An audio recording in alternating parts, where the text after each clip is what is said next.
ऐक ना, अरे नाही नाही, हे लावलं बरोबर, तेच काल फार हलत होतं. हो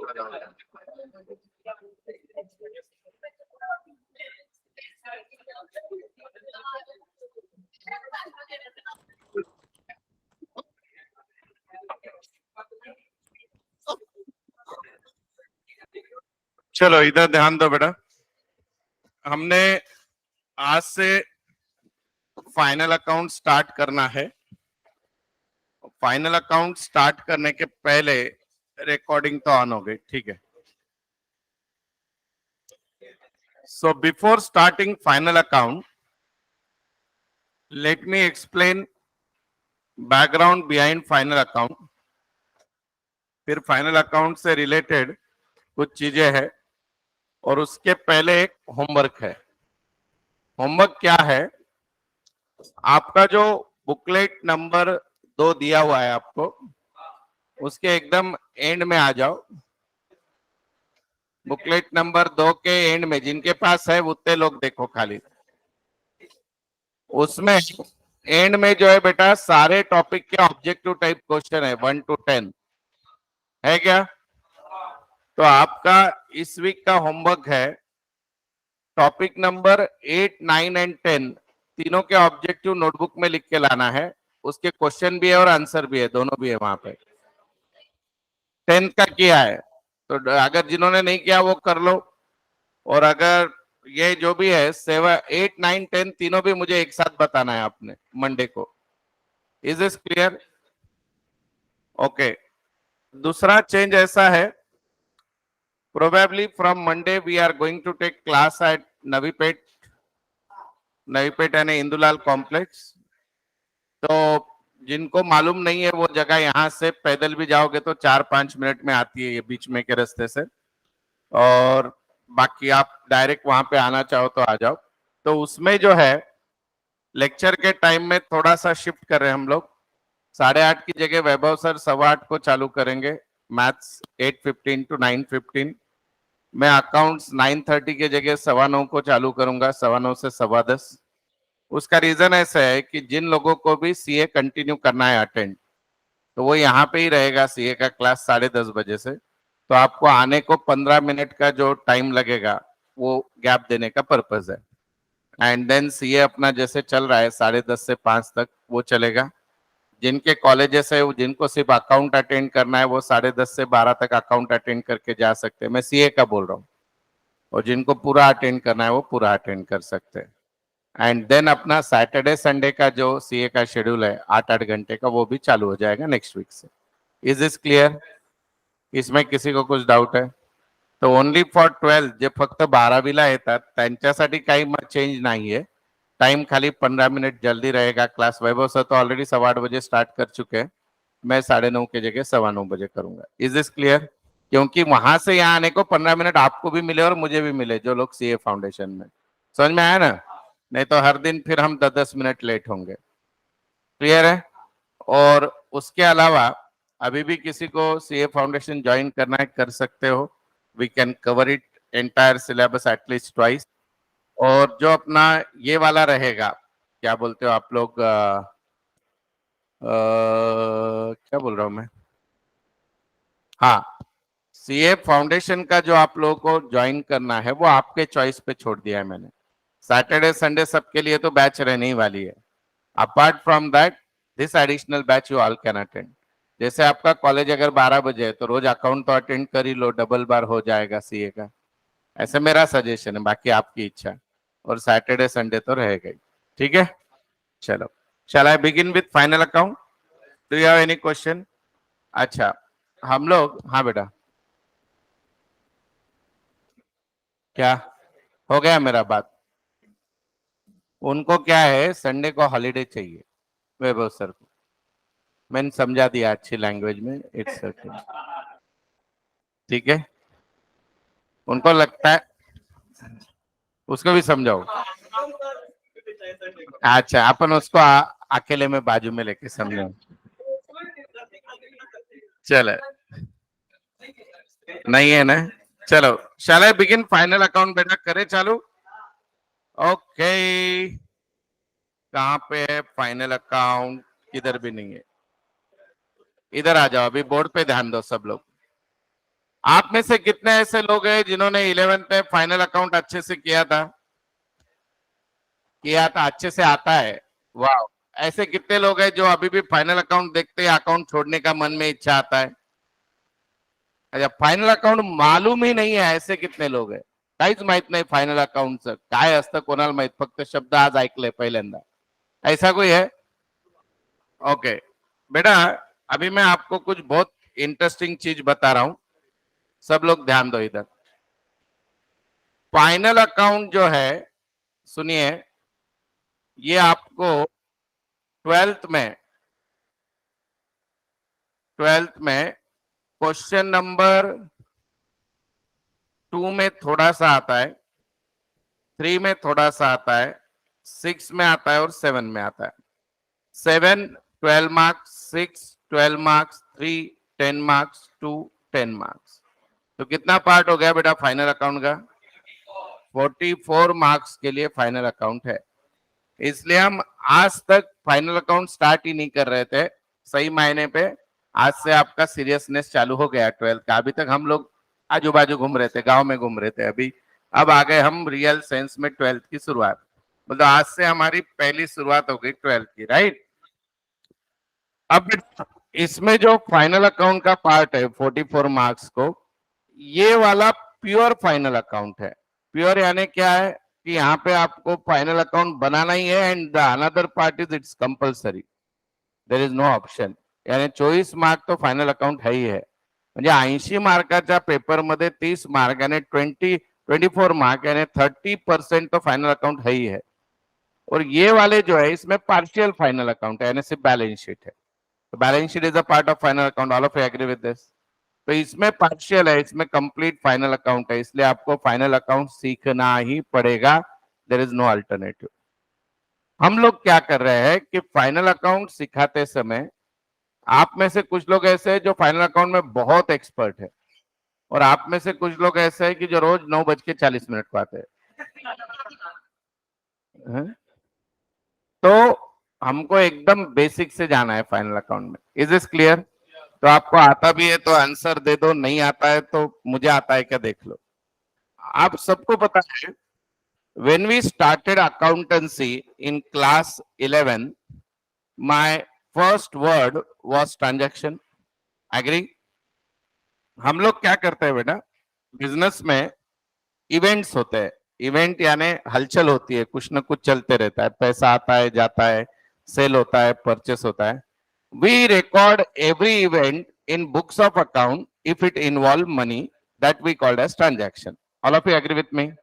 बिजनेस में जो कुछ पैसा आना जाना चालू रहता है वो हम सब कुछ बुक्स ऑफ अकाउंट में रिकॉर्ड करते हैं, and that we called as what बेटा? Transaction. All of you with me? अब ये जो ट्रांजैक्शन है बेटा, इसको हम कहाँ पे लिखते थे? हम इसको लिखते हैं जर्नल में, और इसको लिखते हैं सब्सिडियरी बुक में। ये आप सब लोग एग्री करते हो क्या बेटा? ट्रांजैक्शन अपन कुठे कुठे लिहितो? जर्नल आणि सब्सिडियरी बुक। सर जर्नल का तो नाम सुना था, ये सब्सिडियरी बुक क्या मुसीबत है?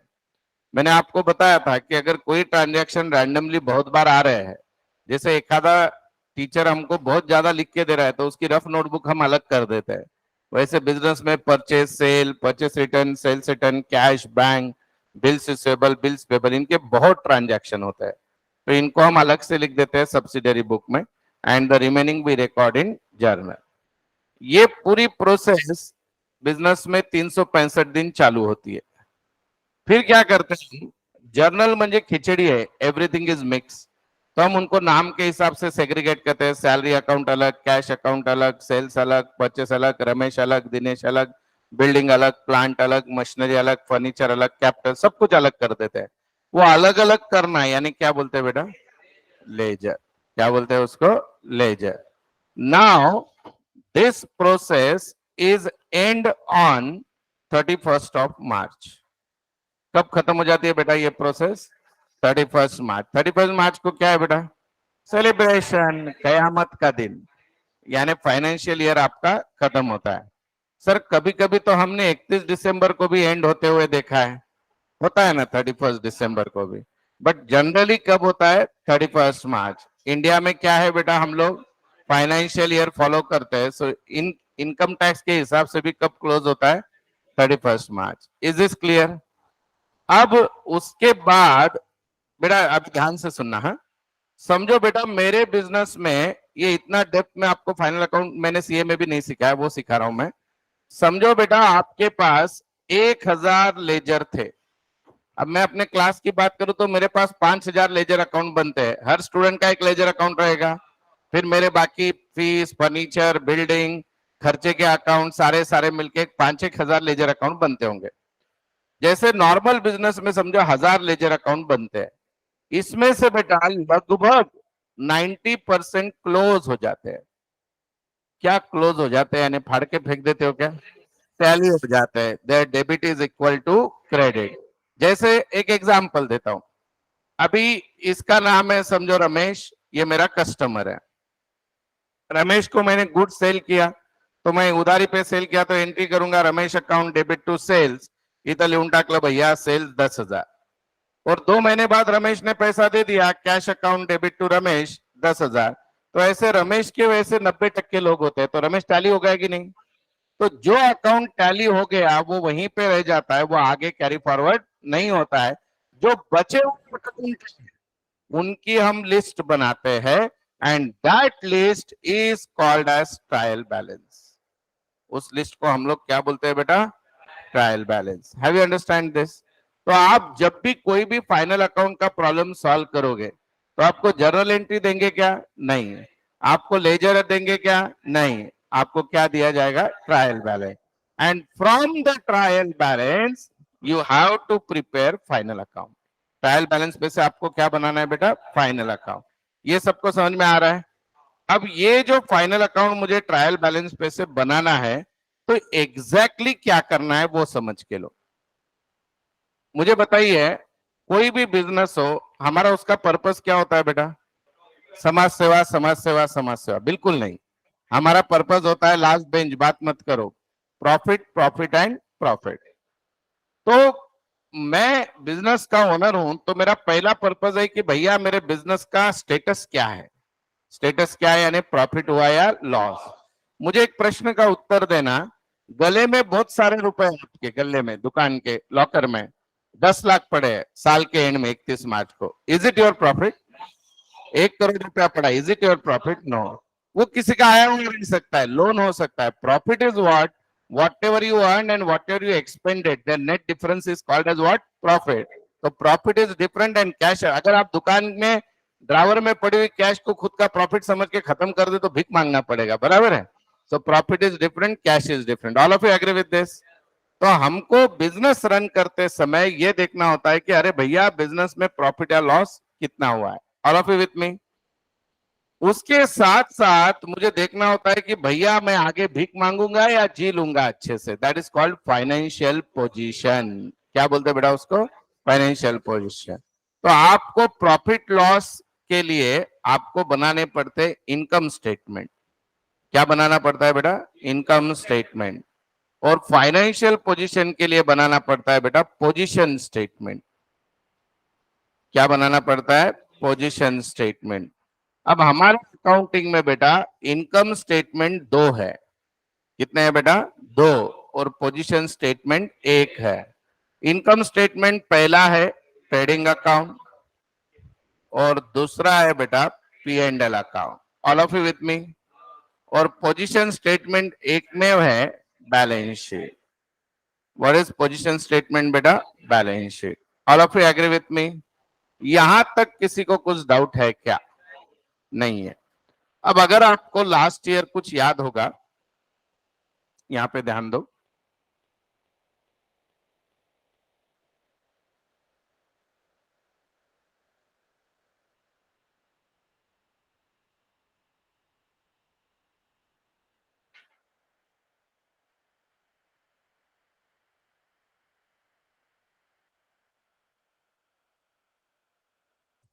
देखिए, हम लोग सबसे पहले जो बनाते हैं that is trading account.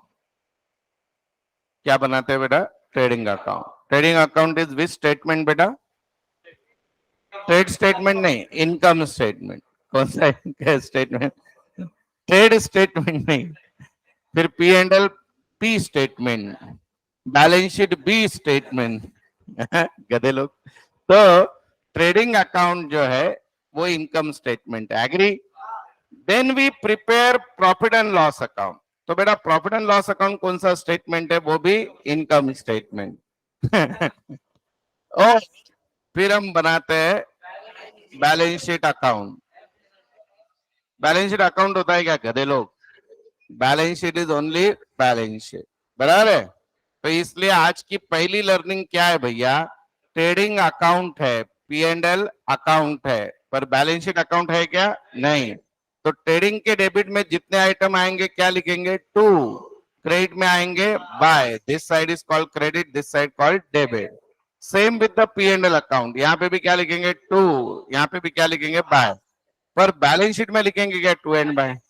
Balance sheet is a statement we never write to and bye.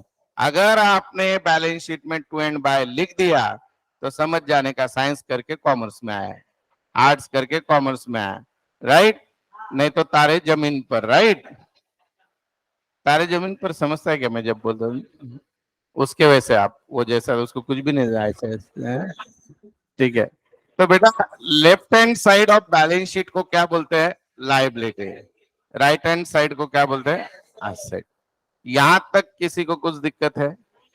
Sir फिर पी एंड एल में क्या होता है? लेफ्ट हैंड साइड में सारे indirect expenses, right hand side में सारी इनडायरेक्ट इनकम। ठीक है सर, अभी क्या बच गया फिर? ट्रेडिंग, डायरेक्ट एक्सपेंसेस, आगे sorry direct income. All of you with me? यहां तक किसी को कुछ डाउट है? तर बेटा आपण ट्रेडिंग अकाउंटच्या डेबिटला लिहितो डायरेक्ट एक्सपेन्सेस, क्रेडिटला डायरेक्ट इनकम, पी&एलच्या डेबिटला इनडायरेक्ट एक्सपेंसेस, इनडायरेक्ट इनकम, और बैलेंस शीट में लिखते हैं हम लेफ्ट हैंड साइड में लायबिलिटी, राइट हैंड साइड में एसेट। यहां तक किसी को कुछ दिक्कत है? अब मेरा क्वेश्चन आपको थोड़ा सा घुमा फिरा के है।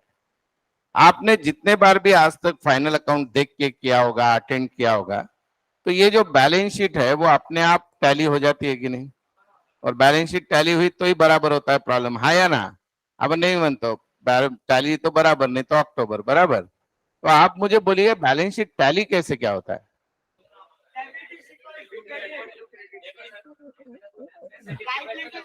Asset is equal to liability.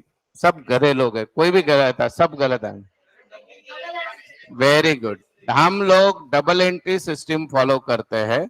Double entry system बोलता है debit is equal to credit, और डबल एंट्री सिस्टम ये बोलता है liability is equal to asset, और डबल एंट्री सिस्टम ये बोलता है capital plus outside liability is equal to asset.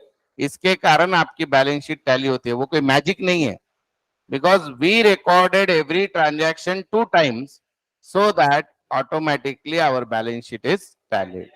Is this clear? Okay. अब थोड़ा सा जान दो, टैली होती है, बस ये क्लियर है। अब बेटा ये समझ के लो कि आपका ये जो ट्रेडिंग अकाउंट है, ये जो हम बना रहे हैं, ये ट्रेडिंग अकाउंट, ये बेटा 12 महीने का होता है। कितने महीने का होता है? 12 महीने। इसलिए ट्रेडिंग अकाउंट के एंड में लिखते हैं trading account for the year ended. फिर पी&एल अकाउंट भी 12 महीने का होता है, राइट? इसलिए पी&एल अकाउंट के आगे लिखते हैं profit and loss account for the year ended. Balance sheet जो होती है बेटा एक दिन की होती है, यानी 31 मार्च की ही होती है वो, इसलिए बैलेंस शीट के आगे क्या लिखते हैं? As on. 90% स्टूडेंट को इंटरव्यू में क्वेश्चन पूछते हैं, ऐसा क्यों? और हमारे सर ने बोला लिख दिया, ऐसे नहीं, देयर इज अ रीजन। क्या रीजन है? Trading we record the entire 12 months direct expenses, direct income, we calculate entire 12 months gross profit. Profit and loss account we record entire 12 months, that is indirect expenses, indirect income, we calculate net profit of 12 months.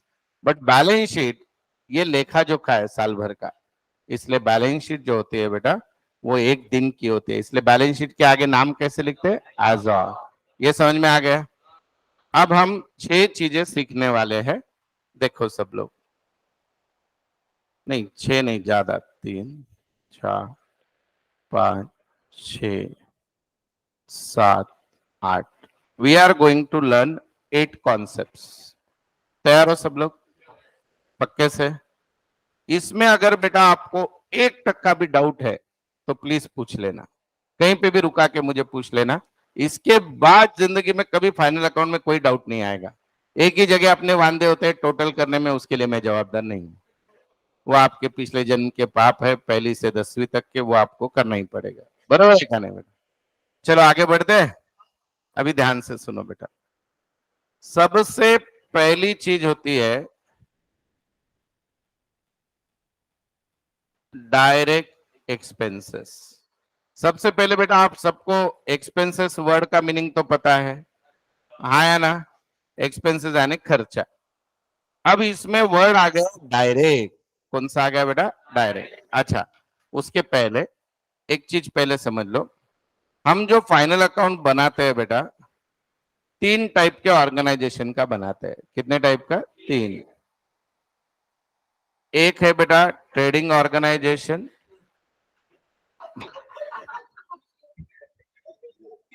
दूसरे P&L नहीं रे गधे। दूसरी है बेटा manufacturing organisation, और तीसरी non manufacturing बोलते ही गधे ट्रेडिंग है। कैसे होगा तुम्हारा? तीसरा होता है बेटा सर्विस सेक्टर, या आप यहाँ पे एनजीओ भी कवर कर सकते हो। ठीक है, ध्यान से सुनो। What is trading organisation? Those who are dealing in goods. Goods का खरीदी बिक्री करने वाला हर दुकानदार क्या है? Trading organisation. हम यहाँ से निकल के डेक्कन तक जितनी भी शॉप्स आपको दिख रही है, राइट लेफ्ट, सब लोग क्या बनाएंगे? सब कौन से कैटेगरी में आएंगे? Trading organise. ये फाइनल अकाउंट में क्या बनाएंगे? ट्रेडिंग, P&L और बैलेंस शीट। समझ में आया बेटा आपको? अब अगर कोई इंडस्ट्री है, मैन्युफैक्चरिंग यूनिट है, तो वो लोग क्या बनाएंगे बेटा? मैन्युफैक्चरिंग। तो उनके अकाउंट्स होते हैं manufacturing account, trading account, P&L account, balance sheet. In fact ये कभी कभी नहीं होता है direct manufacturing, P&L and balance sheet. और जो बेटा सर्विस सेक्टर होते हैं, उनका सबसे पहला चेंज होता है दे फॉलो कैश सिस्टम। वो क्या फॉलो करते हैं बेटा? Cash system. अब समझो मैं क्लास चला रहा हूं, तो I follow cash system of accounting. यानी क्या? आज मैंने डेमो लेक्चर रखा, क्लास में 200 स्टूडेंट आ गए, तो मैं लगे 200 की इनकम हो गई रिकॉर्ड नहीं करूंगा। जिस दिन रियल में उसका फीस आएगा उस दिन मैं इनकम समझूंगा। It is called as cash system. पर मेरा किराना दुकान है, मैंने आज 200 किलो शक्कर उधारी पे बेच दी, तो भले ही पैसा नहीं आया तो भी मैं उसको इनकम समझूंगा। That is called mercantile system. तो सर्विस सेक्टर जनरली कौन सा सिस्टम फॉलो करता है? Cash system.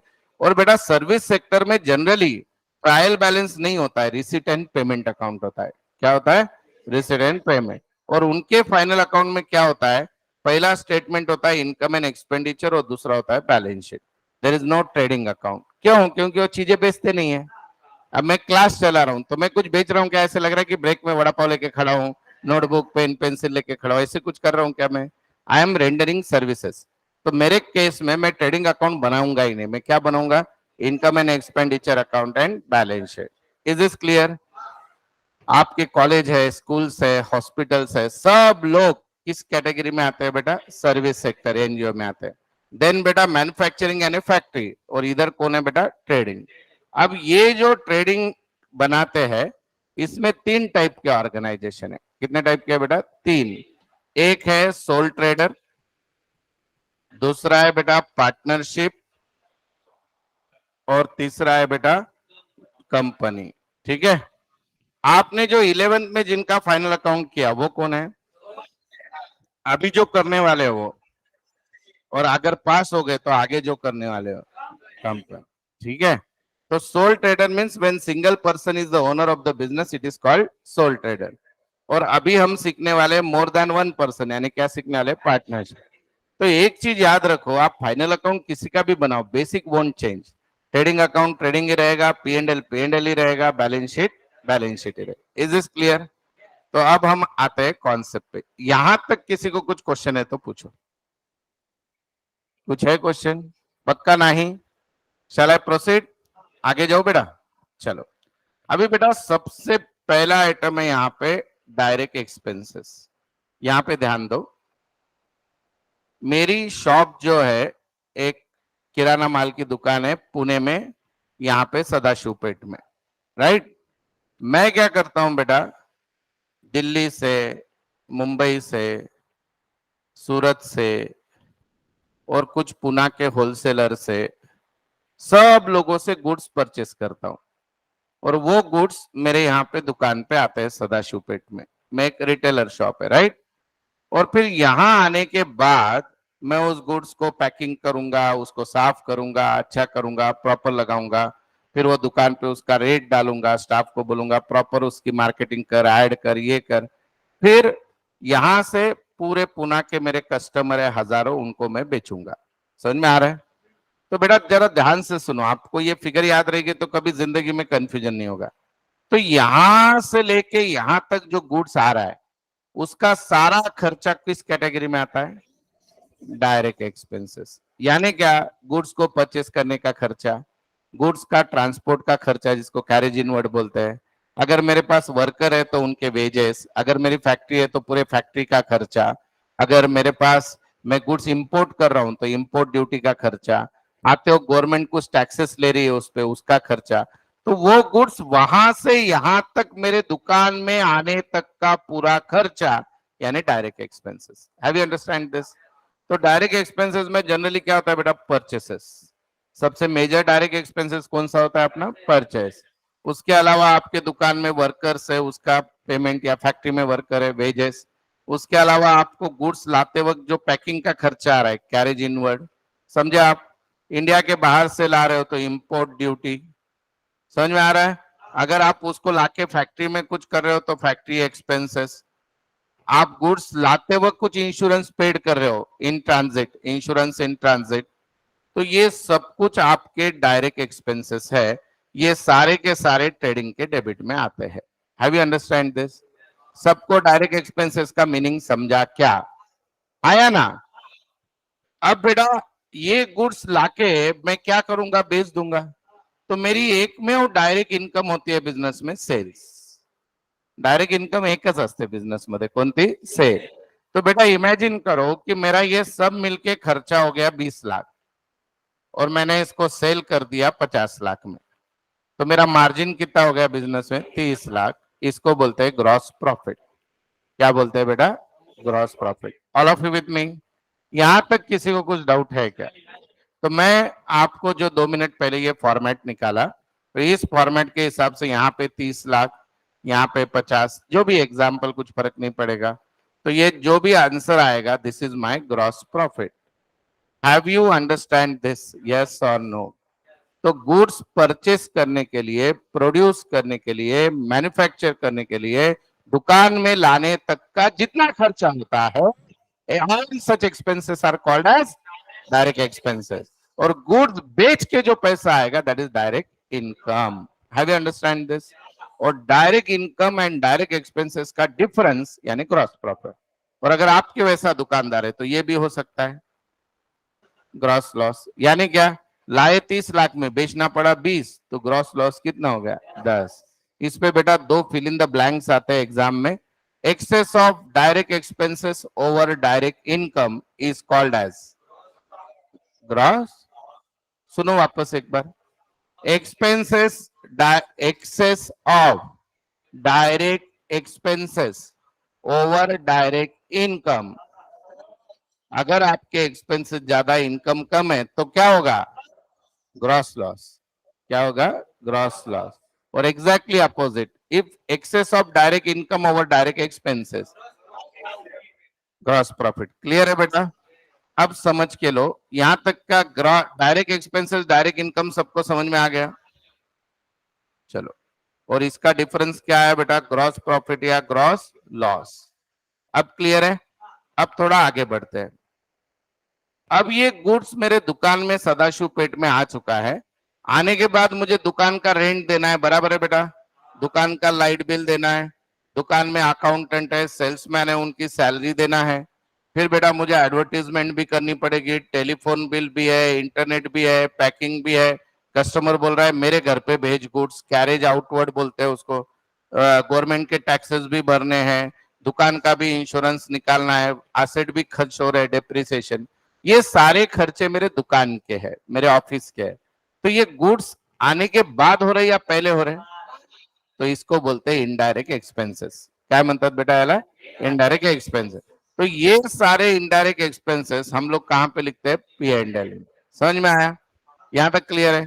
तो अब क्या हुआ बेटा, ये जीपी या ग्रॉस प्रॉफिट आया तो इधर जाता है, ग्रॉस लॉस इधर जाता है, राइट? क्योंकि वो फिल्टर करके नीचे आ गया। अब समझो मेरा बेटा ग्रॉस प्रॉफिट हुआ है 20 लाख और मेरे ये सारे खर्चे हैं समझो 8 लाख रुपए। कितने बेटा? 8 लाख। कौन से वाले? दुकान का रेंट, दुकान की सैलरी, दुकान का light bill, advertisement, bad debt, सब सब सब मिला के 8 लाख खर्चा हो गया। पर बेटा इसके अलावा मुझे और कोई इनकम भी हो सकती है कि नहीं? जैसे मुझे कोई कमीशन दे रहा है, डिस्काउंट दे रहा है। अभी मेरी दुकान है, मेरे दुकान के बाहर एक जन बोला मैं बड़ा पाव का स्टॉल लगा दूं, मला तो महीना 5,000 देने का, तो वो रेंटल इनकम हो रही। एक कंपनी आई बोली हमारा बोर्ड लगा दो, उसको बोला महीना 3,000 दे दो। तो ये मेरे सारे इनडायरेक्ट इनकम है। मेरा मेन बिजनेस है क्या उसका? तो that is called as indirect income. तो समझो ऐसे इनडायरेक्ट इनकम मेरी 5 लाख रुपए आई। कितनी है? 5। So my total gross profit and indirect income will be 25 lakh. Agree? और मेरे इनडायरेक्ट एक्सपेंसेस 8 लाख है, तो 25 में से 8 चले गए तो 17 लाख मेरे हाथ में बचने वाला है कि नहीं? तो उसको बोलते हैं बेटा नेट प्रॉफिट। क्या बोलते हैं बेटा? Net profit. पर उल्टा हो गया समझो, मेरा इनडायरेक्ट एक्सपेंसेस 28 लाख है। कितना है? 28 लाख। और इधर है अपना 25, तो क्या होगा? Get loss. क्या होगा? Net loss. कितना होगा? 3 lakh. Have you understand this? तो अभी हम लोग यहां तक आ गए, इनडायरेक्ट एक्सपेंसेस, इनडायरेक्ट इनकम, और उसका रिजल्ट निकाल दिया हमने net profits and net loss. Is it clear? यहां तक किसी को कुछ दिक्कत है? अब इसके आगे बढ़ते हैं हम लोग। अब हमको बनाना है बैलेंस शीट। क्या बनाना है बेटा? Balance sheet. And there is no option to balance sheet. Balance sheet तो बनानी पड़ेगी। अब बैलेंस शीट जो है बेटा, अभी ध्यान से सुनना, ये जितनी भी चीजें अभी तक मैंने डिस्कस की, इतनी पूरी, यह सब क्या है? नॉमिनल अकाउंट है।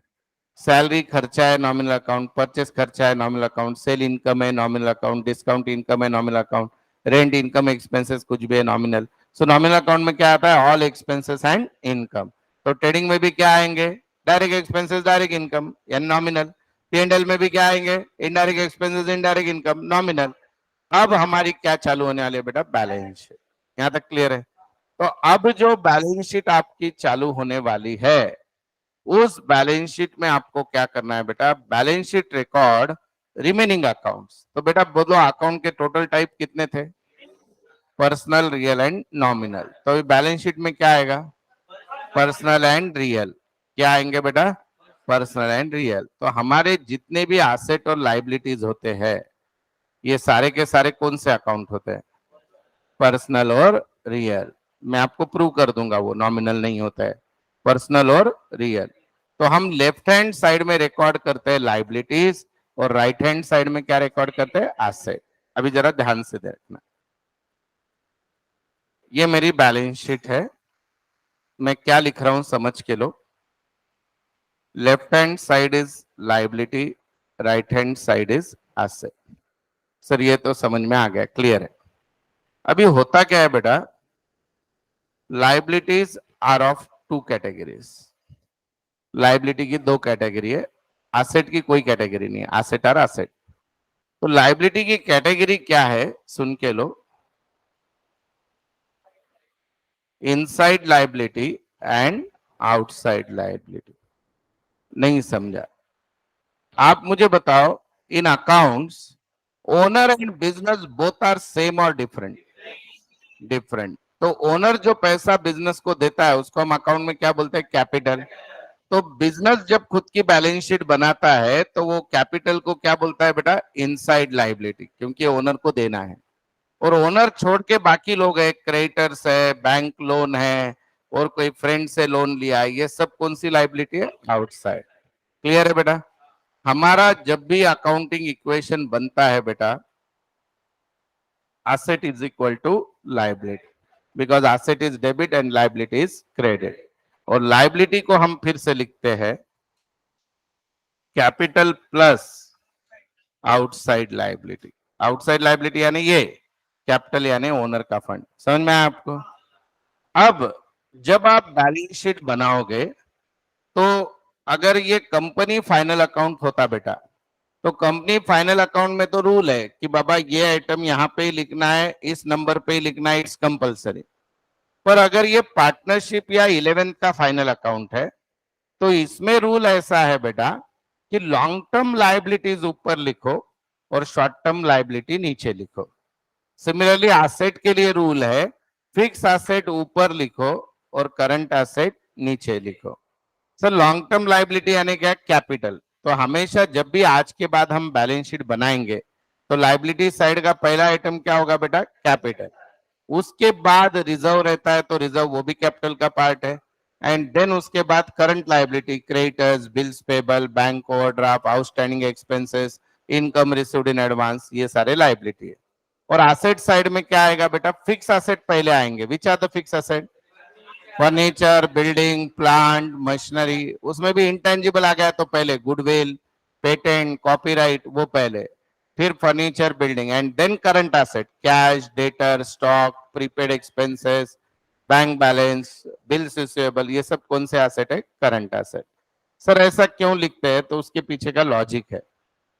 तो उसका पीछे का लॉजिक एसेट के लिए ये होता है बेटा कि जब भी आप बिजनेस बंद करते हो, तो आपको ज्यादा पैसा जनरली, या पहले आपको क्या सोल्ड आउट करना पड़ता है? आपके फिक्स एसेट और फिर करंट एसेट, वो इजीली बिक जाते हैं। तो इसलिए फिक्स एसेट ऊपर लिखते हैं और करंट एसेट नीचे।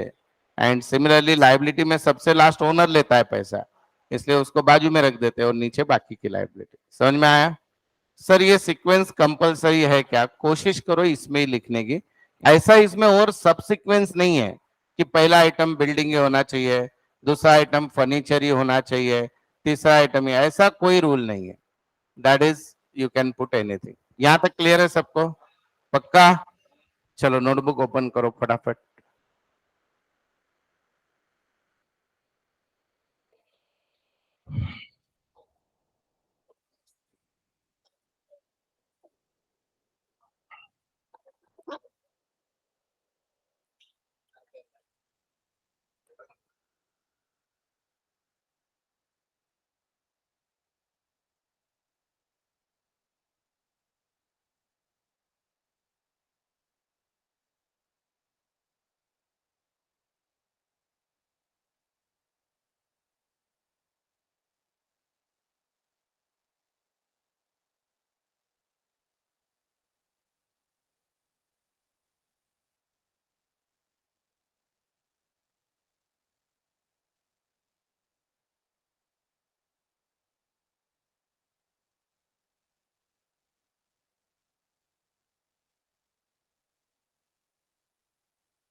चलो start writing it.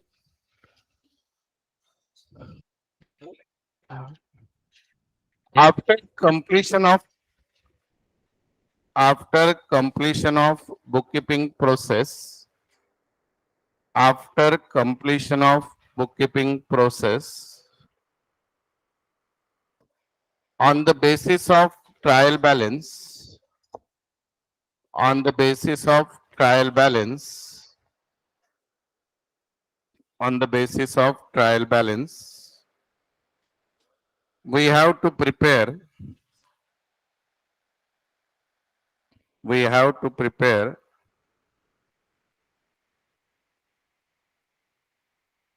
final account, final account, which consists of final account, which consists of following, following. Number one लिखो बेटा, direct expense, sorry, trading account, trading account,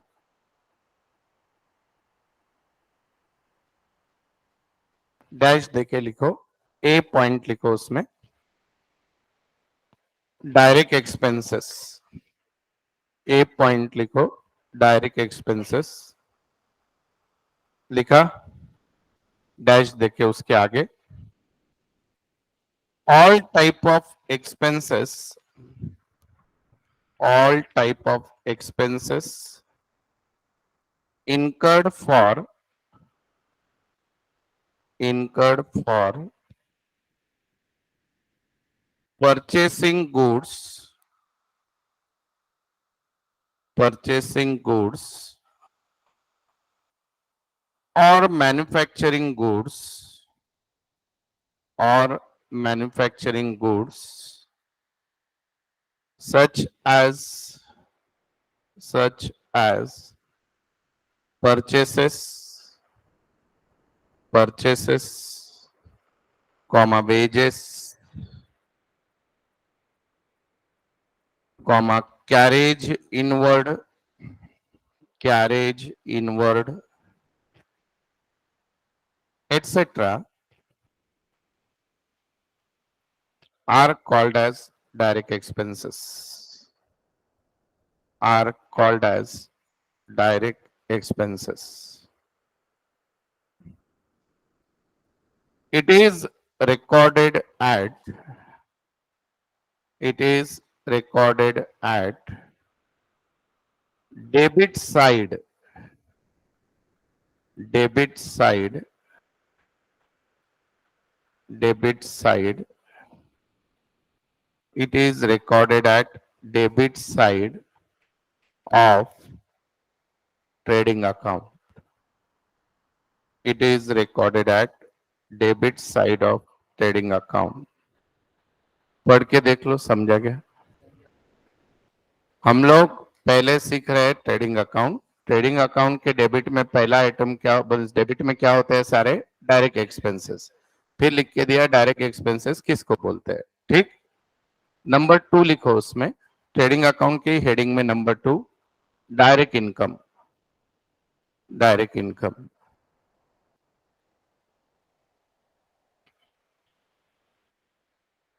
The major source of income, the major source of income, major का spelling नहीं आता है, main लिखो, main source of income. नहीं तो लिखोगे गधे कैसा MEASURES, इसलिए मैं नहीं बोल दी. The main source of income, तेच लिहिलो होतो म्हणा, तुम्हाला कसं काय कळालं. The main source of income, online वालों हूं मैं, घूमते घूमते पढ़ा रहा हूं, आवाज आ रही है ना. The main source of income is called as direct income. That is none other than, none other than, मत लिखो none other, that is बोल के लिख दो, that is sales, sales. It is recorded at, it is recorded at credit side of trading account.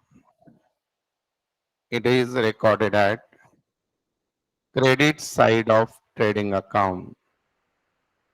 Credit side of trading account लिखा बेटा। Number आगे उसी में ट्रेडिंग में तीसरा पॉइंट, ग्रॉस प्रॉफिट और ग्रॉस लॉस। ग्रॉस प्रॉफिट और gross loss dash difference between direct expenses and direct income is either gross profit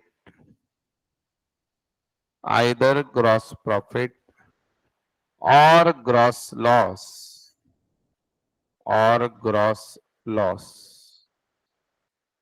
लिखा। ऐसे लिखो नीचे उसके, ऐसे लिखना। सर एक बार रिपीट कीजिए ना।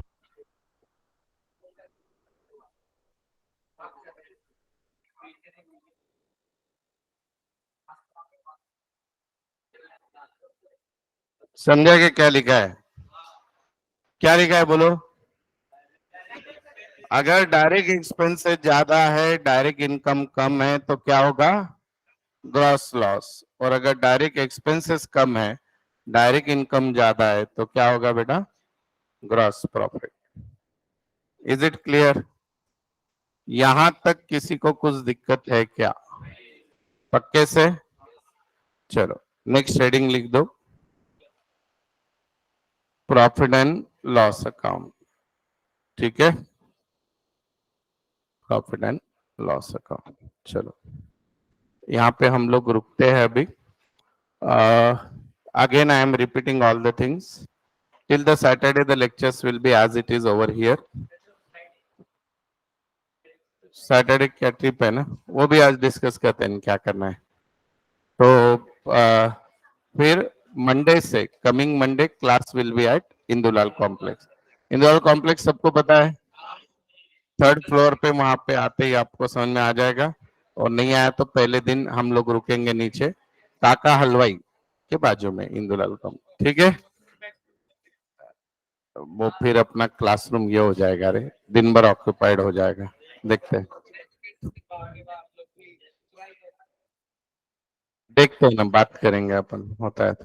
ठीक है, चल धन्यवाद। ये आपके पेपर देने हैं ना अभी, इसके से देते हैं। हाँ अच्छा सुनो ना, एक हम लोग है ना इस मंथ में, कमिंग मंथ में जब फाइनल अकाउंट स्टार्ट हो रहा है उसके लेक्चर्स कुछ दिनों के लिए फ्री रखे हुए हैं। मुझे लगता है कि हर कॉमर्स के स्टूडेंट का भला हो। फाइनल अकाउंट बिना means 12th minus final account is equal to fail. हाँ, अपना इक्वेशन है वो पहले से मैथ्स का सबसे डेंजर वाला। तो अगर आपके कोई फ्रेंड्स भी अटेंड करना चाहते हैं तो वो कर सकते हैं।